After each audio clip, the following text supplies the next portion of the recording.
വളരെ എന്താണ് സിനിമാ രംഗത്തെ ഏറ്റവും വലിയൊരു അവാർഡാണ് എനിക്ക് കിട്ടിയിരിക്കുന്നത്. 48 വർഷത്തെ എൻ്റെ സിനിമാ ജീവിതത്തിൽ കിട്ടിയ ഒരു ഏറ്റവും വലിയൊരു അവാർഡായിട്ട് ഞാനിതിനെ കാണുന്നു. ഇത് വളരെ ഒരു പ്രസ്റ്റീജിയസ് അവാർഡും കൂടെയാണ്. അപ്പം ഇതിനു മുമ്പ് കിട്ടിയിരിക്കുന്നതൊക്കെ വലിയ മഹാരാജന്മാർക്കാണ്. അതിൻ്റെ ഒരു ഭാഗമാകാൻ കഴിഞ്ഞതിനുള്ള നന്ദി ആദ്യമായിട്ട് ഞാൻ എൻ്റെ ഈശ്വരനോടും എൻ്റെ കുടുംബത്തോടും എൻ്റെ പ്രേക്ഷകരോടും എന്നെ ഇഷ്ടപ്പെടുന്ന എല്ലാ ആൾക്കാരോടും ഞാൻ ഷെയർ ചെയ്യുന്നു. ഒരു ഇന്ത്യൻ സിനിമയിലെ ഏറ്റവും വലിയൊരു അവാർഡ് ഈ മലയാള സിനിമയ്ക്ക് കിട്ടിയതിൽ ആണ് എനിക്ക് ഏറ്റവും വലിയ സന്തോഷം. അതിൻ്റെ ഒരു ഭാഗമാകാൻ കഴിഞ്ഞു, ആ ഫ്രറ്റേണിറ്റിയിൽ വർക്ക് ചെയ്യാൻ കഴിഞ്ഞു. ഇത് ഇന്ത്യൻ സിനിമയ്ക്കുള്ളൊരു അവാർഡായിട്ടാണ് ഞാൻ വിശ്വസിക്കുന്നത്.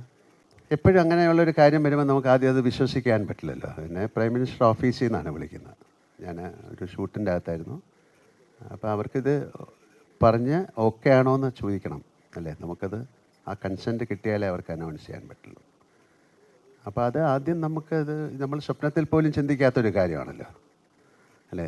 ഒരു വൈൽഡ് ഡ്രീമിൽ പോലും അല്ലേ, ഒരു ഇൻസെയിൻ ഡ്രീം, നമ്മൾ കാണുന്ന ഒരു സ്വപ്നത്തിൽ പോലും ഇല്ലാത്തൊരു കാര്യം സംഭവിക്കുമ്പോൾ ഉണ്ടാകുന്നൊരു എന്താ ഒരു പറയുന്നത്, അതിനൊരു ആ ഒരു മൊമെൻ്റ് എന്ന് പറയുന്നത് അങ്ങനെ നമുക്ക് നിർവചിക്കാൻ പറ്റില്ല. എന്നാലും ഒരു സത്യമാണോ അല്ലയോ എന്ന് നമ്മൾ ചിന്തിച്ചു പോകുന്നൊരു മൊമെൻ്റാണ്.